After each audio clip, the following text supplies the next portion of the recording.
Karon ato nang ipasa sa akong partner ses aron masugdanan niya ang iyang interview kang Kapuso Actress Aiko Melendez.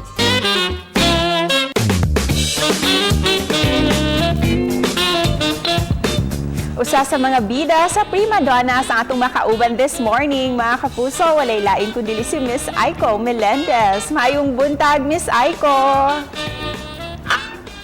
Oh, guwapa Cecil. Hello.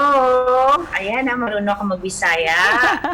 Thank you po, guwapa Miss Aiko and sexy Miss Aiko. Daghang salamat for granting this interview for GMA Cebu. Having me, it's my pleasure. Kumusta po kayo, Miss Aiko? Kumusta po yung mga anak niyo din po, sila Andre and Martina? Okay naman sila, Miss Cecil. Kasama ko sila lagi ngayon. For obvious reasons, we are on a quarantine right now. Mm-hmm. But you know, I've realized this quarantine is, you know, when you think about the good sides, this is the best time to bond with your kids, your family, your closest friends, via virtual ba yan or via text, di ba? You keep in touch with them, mostly now, nung nagkaroon ng pandemic, di ba? So, those are the simple things that I realized na when you look back, hindi naman pala masyadong malungkot lahat dapat ang isipin, di ba?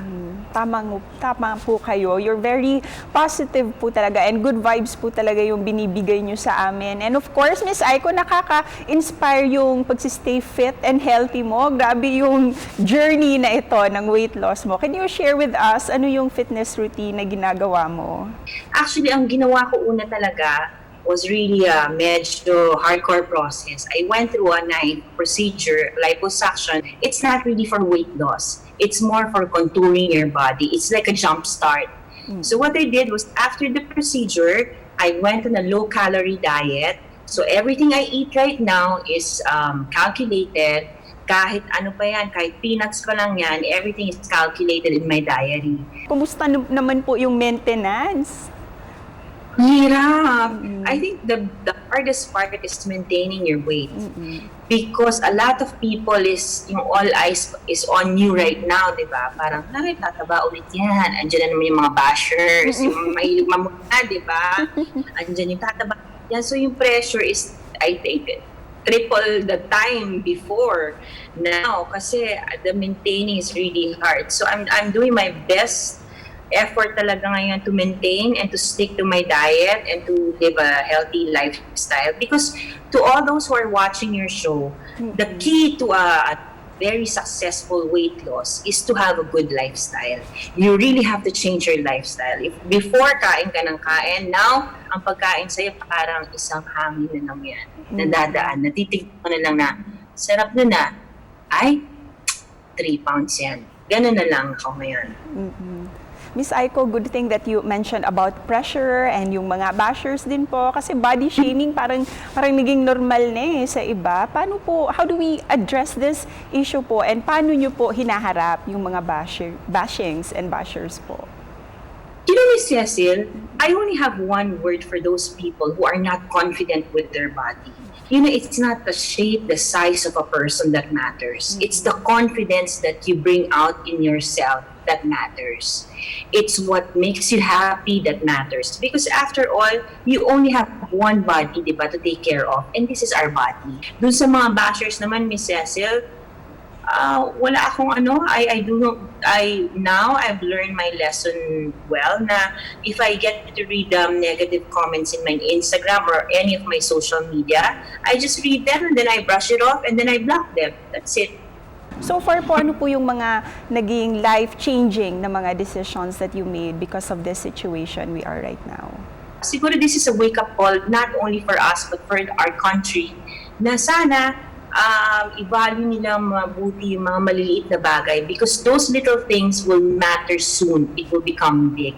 And those are the family, yung composite ng family. It's very important yung bonding mo sa mga tao, yung pakikisama mo. And at the end of the day, this too shall pass. That I believe. The ongoing crisis po ngayon, what life skill po do you wish to instill on your children? You know, number one talaga now, because before when I was so busy taping for prima donnas, we were taping every day. My life was so fast-paced. So now that I have that precious time with them, when we are on the table, I always tell them, we should all pray together. We should thank the Lord because not everyone is as blessed as us. That, some has nothing to eat. Look at us. We enjoy the food that we have on the table. So I instill to them that, we always have to thank God for another day. We have to thank God for all the blessings. Things are ugly now, but you have to see the good side of everything. Miss Aiko, let's talk about Prima Donnas this time. How are you preparing po sa pagbabalik TV ng Prima Donnas? And ano-ano pa ang mga aabangan namin?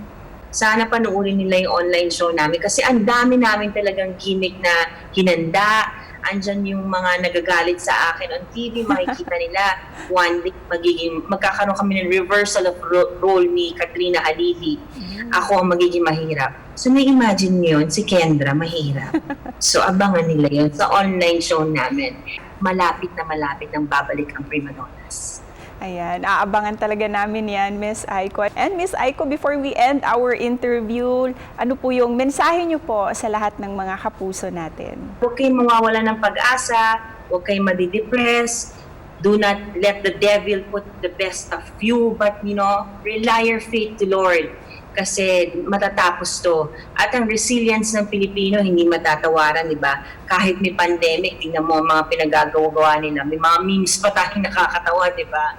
Only Pinoy can do that. So we should be proud na tayo ay mga kapuso. Maraming salamat, Miss Cecil. Daghang salamat, Miss Aiko, for inspiring us this morning. Pa!